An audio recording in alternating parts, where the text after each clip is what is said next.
বোনকে নানিমুখের জন্য সাজাতে গিয়ে আমার নিজেরই লেট হয়ে গেছে। সবাই ঘর করতে চলে গেছে, শুধু আমি রয়ে গেছি। আমি আর দিয়া একসঙ্গে যাচ্ছি, ওই যে ওখানে হয়ে যাচ্ছে আর আমি এখন যাচ্ছি।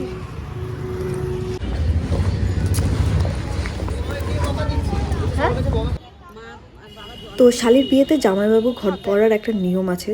তো এখানে জামাইবাবু ঘট ভরবে, মানে আমার হাজব্যান্ড ঘট ভরবে, তাই জন্য বসে আছে। দেখো কি হয়।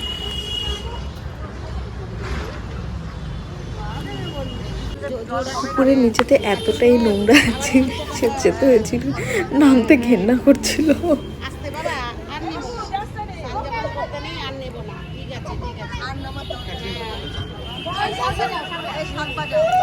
তো এখানে আমার দিদি, মানে আমার বড় পিসির মেয়ে, জলে নামানোর জন্য চেষ্টা করছে, জলে ডুব দিতেই হবে সেটা বলছিল।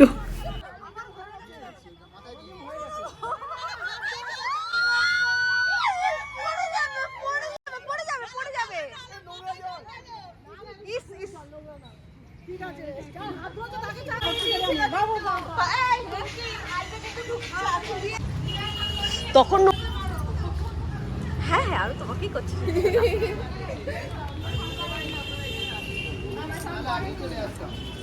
কে? আমি স্নান করেছি, আমি স্নান টান করে এসেছি। না পিসিতে আসেনি, তাহলে জল ভরার গানটা গাইতে হতো। মাদুদেরকে মনে নাই। আর এখানে দেখো কেসটা উল্টো হয়ে গেছে। জামাই ঘট ভরে যখন আসবে তখন সবাই মিলে গেট ধরবে, জামাই থেকে টাকা নেবে, কিন্তু এখানে জামাই আগের থেকে পালিয়ে এসে ঘরটা দিয়ে দিয়ে নিজেই গেটটা ধরে ফেললো যে টাকা দিতে হবে, তারপরে কুলো নিয়ে আমি ভেতরে ঢুকতে দেবো।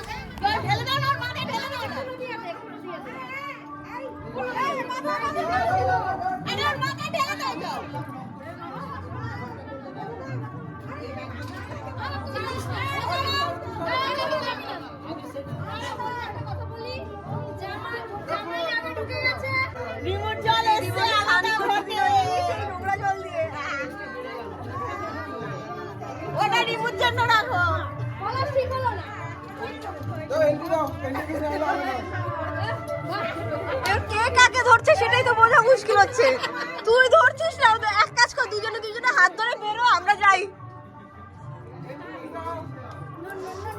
কি গো, তোমার জন্য দুইটা যাই। কি রে, যা হাতটা ধর। হাতটা ধর, কে কার কাছ থেকে চাইছিস সেটা তো বুঝতে পারছি না। আরেকটা গেট খুলে দাও তো পালাই। আমরা এন্ট্রি করব ওদিক দিয়ে, চলো চলো।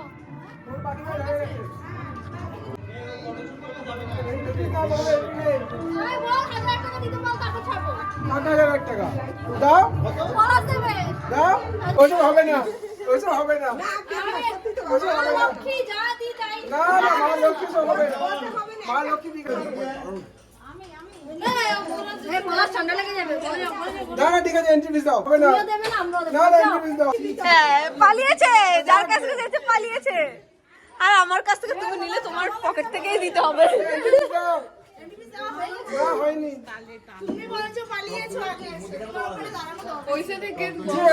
তো আমার জামাইবাবু আর আমার হাজবেন্ড দুজনে গেট ধরে আছে, তো ওদের পকেট থেকেই তো আমাদেরকে দিতে হবে। আমাদের তো ইনকাম নেই, আমরা আলাদা ইনকাম করবো, তাই আমি সেটাই বোঝাচ্ছিলাম যে গেটটা ছেড়ে দাও, আমাদের যেতে দাও, আমাদের ধরে রাখলে তোমারই লস হবে। তো বাকি ভিডিওগুলো আমি দেবো, কিন্তু এখনই দিতে পারছি না, কারণ আমার মোবাইলে মেমোরি ফুল, যে কারণে আমার এতটাই লেট হচ্ছে। কিন্তু আমি যেখানে ভিডিও করেছি সেখান থেকে পাচ্ছি না ডাউনলোড করতে। তো আমি আবার একটা নতুন ব্লগ নিয়ে আসবো। আশা করি তোমাদের এই ব্লগটা ভালো লেগেছে। আজকের জন্য এতটুকু, বাই বাই।